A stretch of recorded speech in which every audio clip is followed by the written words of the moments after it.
சென்னையில இந்த தூய்மை பணியாளர் போராட்டம்லாம் நடந்துட்டு இருக்கு.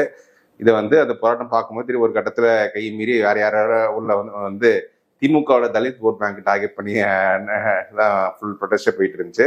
திருமாவளவன் மீது கடுமையான விமர்சனங்களை வச்சாங்க. இது போன்ற விமர்சனங்களை தாண்டி அந்த கட்சியை இப்போ எப்படி நடத்திட்டு இருக்காரு?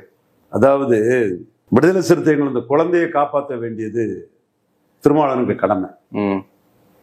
இந்த குழந்தைய திருமாவளவன் வந்து ஓனாய்கிட்ட போட்டு அழிச்சிடணும்னு நினைக்கக்கூடியவங்க தான் திருமாவளவனை பற்றி விமர்சிக்கிறாங்க. இவங்க யாருக்குமே தலித் அக்கறையோ எந்த அக்கறையோ கிடையாது. அவர் விடுதலை சிறுத்தைகளை கட்சியை காப்பாற்றி ஒரு அங்கீகாரத்தை பெற்றுட்டார். கமலஹாசன் அவர்களும் பெருந்தன்மையா அதை கூட்டணி கட்சியில இருக்கார். ரொம்ப ரொம்ப ஒரு இதா கமலஹாசன் அதை தெளிவாகவே அந்த விஷயங்களை பேசியிருக்காரு. என்னால முடியாததை என் தம்பி திருமாவளவன் பெற்றிருக்காருங்கிறத ஒரு மிகப்பெரிய ஒரு மெக்னானிமிட்டியோட கமலஹாசன் அதை பண்ணியிருக்கிறாரு. ஸோ இந்த இடம் வந்து ஒரு அழுத குழந்தை, காட்டு பகுதியில் வாழக்கூடிய ஒரு குடும்பத்துல அழுத குழந்தைய ஜன்னல் பக்கத்துல கொண்டு போய் வெளியே இருக்கக்கூடிய ஓனாயை காட்டி நீ அழுதா அந்த குழந்தை உன்னை வந்து ஓனாயிட்ட போட்டுருவோன்னு சொன்ன தாய் திரும்ப திரும்ப குழந்தை அழுதும் ஜன்னலை பூட்டிக்கிட்டு குழந்தைய எடுத்துட்டு போச்சான். அப்ப அந்த ஓனாய் சொல்லிச்சான், மனிதர்களே இப்படித்தான் சொன்ன வாக்கை காப்பாத்துறதுன்னு சொல்லிச்சான். அந்த மாதிரிதான் இந்த ஓநாய்கள் தான் திருமாவளவன் இருக்கானே ஜெயிக்கிறானே ஐயோ அத்தா இன்னும் வயிறு எரியவன் தான் இதை சொல்றான். நான் வெளிப்படையாக தான் இதை சொல்றேன். பட் சகோதரர் திருமாவளவன் மேல எனக்கு விமர்சனங்கள் உண்டு, அது வேற விஷயம். அது நம்ம விமர்சனத்துக்கு அப்பாற்பட்டவர் அல்ல. பட் அவரை பற்றி சொல்றவெல்லாம் அவர் மேல நல்லெண்ணமோ நம்பிக்கையோ கொண்டவும் இல்லை. இந்த மாதிரிதான் மதுரை அழகர் சாமி நாயுடு ஐயா மக்கள் தொண்டர் மகன் விஜயகாந்த 2016 காலி பண்ணாங்க ஒரு கூட்டம். நல்லா இருக்கணும் மக்கள் தொண்டர் மகன் சொன்ன நம்ம வார்த்தையே கேட்கல, சரி விடுங்க நடந்த கதை.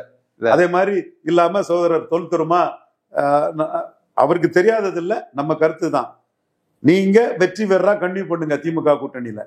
என்னைக்கு நீங்க வெளியே வர்றீங்களோ அன்னைக்கு வந்து நீங்க சிஎம் கேண்டிடேட்னு சீமான் சொன்னாரோ, ராமதாஸ் சொல்றாரோ, விஜய் சொல்றாரோ, யார் சொல்றாரோ சிஎம் கேண்டிடேட்டா வெளியே வாங்க. No nothing wrong. அதுவரை நீங்க வெற்றி பெறா கண்டிப்பா பண்ணுங்கிறதா சகோதரருக்கு நான் சொன்னது. நம்ம ஆனா திமுக கூட்டணியில அதே அளவுகோல்ல தான் வச்சிருக்காங்க. அப்ப எல்லாமே இருக்கிறாங்கல்ல, நீங்க 5 சீட்டு போய் திமுக கூட்டணியில் இவ்வளவு சரி. இப்ப வெளியே வந்து ஒண்ணும் இல்லாம 10 வருஷம் காலியாகி போறதுக்கா?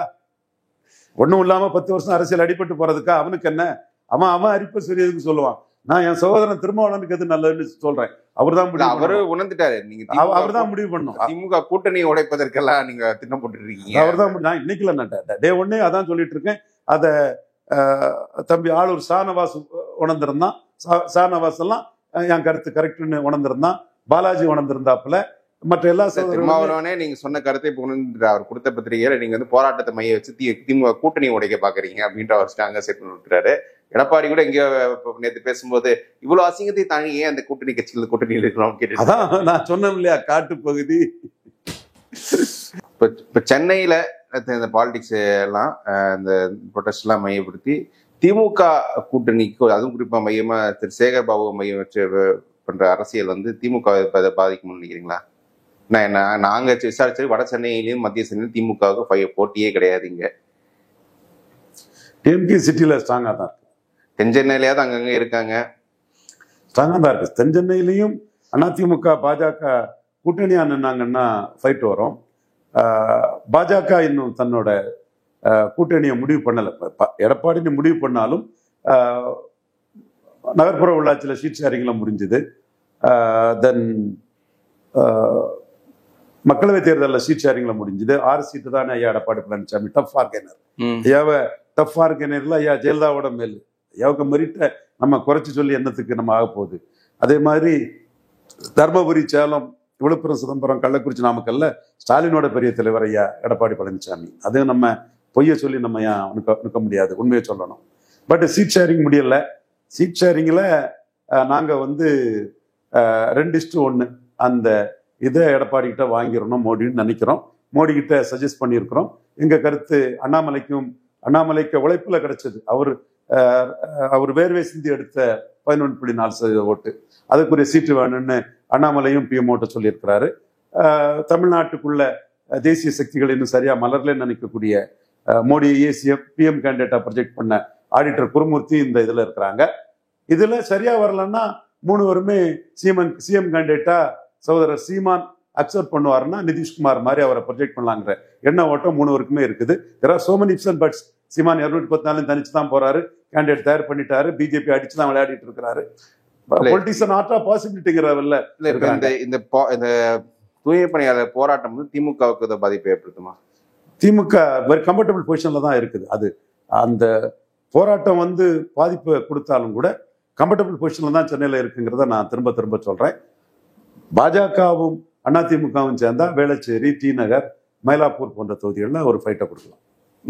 மேயர் பிரியா நோக்கி வரும் இந்த அரசியல் வந்து அவங்களோட ஸ்டேச்சர், அவங்களோட வளர்ச்சியை எதை பாதிக்குமா? மேயர் பிரியா மேட்டர் வந்து நான் மீண்டும் சொல்றேன், இன்டைரக்ட் எலெக்ஷன் கொண்டு வந்து ஒரு இதை கொண்டு வந்ததுக்கே காரணம் நாம் தமிழர் சீமான் வளர்ச்சியை முடக்கணுங்கிற இதுல மு.க. ஸ்டாலின் பண்ணதான். தப்பு இல்லை, அப்படிதான் பண்ண முடியும்.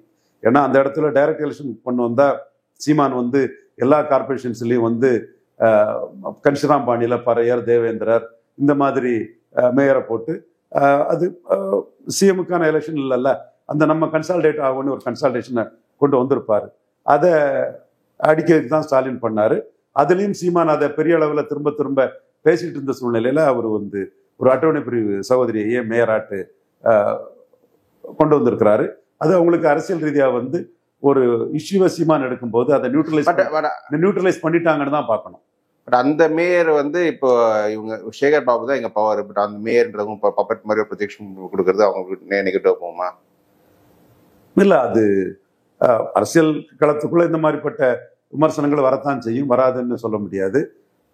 அவங்க சேகர் பாபு எக்ஸ்பீரியன்ஸ்டு, இவங்க வந்து இப்போதான் எக்ஸ்பீரியன்ஸுக்கு வராங்க. ஒவ்வொருத்தரும் தங்களுடைய பிளஸ் மைனஸை பார்த்துட்டு அரசியல் களத்தில் அசெப்ட் பண்ணுறது வந்து வாய்ப்பு வசதிகளை பற்றி தான் அசெப்ட் பண்ணுவாங்க. ஸோ பிரியாவும் அசெப்ட் பண்ண மாட்டாங்க, இது பண்ண மாட்டாங்கலாம் யாரையும் நம்ம குறைச்சி மதிப்பிட வேண்டிய அவசியம் இல்லை. ஓகே, சரி. இப்போ நான் ஒரு தொகுதி பேரை சொல்லலை, தலைவர்கள் பேரை சொல்லலை, நீங்கள் நேயர்களுக்கு புரிஞ்சிருக்கோம். இப்போ ஒரு தொகுதி, அதில் வந்து இப்போ ஒரு நாடார் ஒருத்தர் எம்எல்ஏ இருக்காரு, மீண்டும் அவர் தான் வாய்ப்பு கிடைக்குன்ற மாதிரி டாக் இருக்கு. அதுல வந்து எதிர்த்தரப்புல ஒரு தேசிய ஜனநாயக கூட்டணியிலும் ஒரு நாடார் சீட் ட்ரை பண்ணிட்டு இருக்காங்க, சென்னையில் தான். இன்னொரு தரப்புல ஒரு வன்னியரும் அந்த சீட் ட்ரை பண்ணிட்டு இருக்காரு. ஸோ நாடார் கொடுக்க சரியா, நாடார் வர்சஸ் நாடார் போல் சரியா, இல்லை நாடார் வர்சஸ் வன்னியர் போல் சரியா? ஸ்டாலினை பொறுத்த அளவுல கலைஞர் மாதிரி இல்லை, நாடார்கள் சென்னையில ஒரு பெரிய ஃபோர்ஸ்னு ஸ்டாலின் அங்கீகரிக்கிறார். அதுக்கு என்போன்றவர்களோட கருத்து உருவாக்கமும் நாடார் சமூகம் சார்பா என்போன்றோட கருத்து உருவாக்கமும் ஒரு காரணம். பலனடையக்கூடிய நாடார் யாராவும் இருக்கலாம்.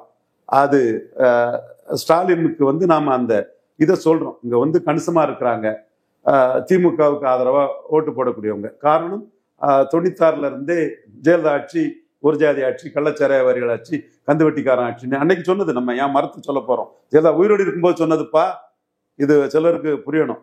உயிரோடு இருக்கும்போது சொன்னது ஒரு ஜாதி ஆட்சி, கள்ளச்சாராய ஆட்சி, கந்துவட்டிக்கார ஆட்சி. 96ல இருந்தே ஜெயலலிதாவுக்கு எதிரான ஒரு கருத்து உருவாக்கம் நம்ம இருக்கும் போது சரி, ஜெயலலிதா வந்து நமக்கு ஒரு பவர்ஃபுல்லான லீடர்ங்கிற உணர்வு சிட்டியில இருந்த நாடார்களுக்கும் ஏற்பட்டது.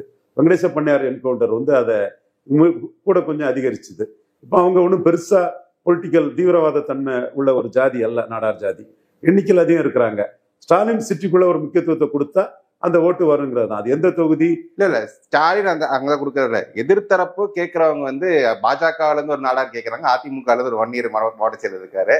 யாரு கொடுத்து கரெக்டா இருக்கும்? அது அவங்க இது ஸ்டாலினை பொறுத்தவரை நாடார்கள் எண்ணிக்கையை மதிச்சு இது பண்ணா நாடார்கள் ஸ்டாலின் தலைமை ஆதரிக்க வாய்ப்பு இருக்குது. அது மட்டும் இல்ல, முதல் அரசியல் சட்ட திருத்தத்தின் மூலவர் காமராஜன் சொன்ன போது தந்தை பெரியார் போட்ட இதுலதான் அவர் வளர்ந்தாரு, இவர் வளர்ந்தாருன்னு சொல்லும் போது பெருந்தலைவர் காமராஜ் போட்ட இதுல தான் முக்குலத்தோர் வளர்ந்தாங்க, வன்னியர் வளர்ந்தாங்க, நாடார் வளர்ந்தாங்க, கொங்கு வேளாள கவுண்டர் 74க்கு மேல வளர்ந்தாங்கன்னு சொல்லக்கூடிய ஒரு உரிமையை பெருந்தலைவர் காமராஜ் தொண்டர்களுக்கு, குறிப்பா நாடார் சமூகத்தை சேர்ந்தவர்களுக்கு அதை கொடுத்திருக்கிறாருன்னா, கலைஞர் செய்யாததை நாடார்களுக்கு ஸ்டாலின் அந்த பெருமையை கொடுத்திருக்காருங்கிறத நான் உணர்றேன். அதை நான் பலமுறை பதிவு பண்றேன்.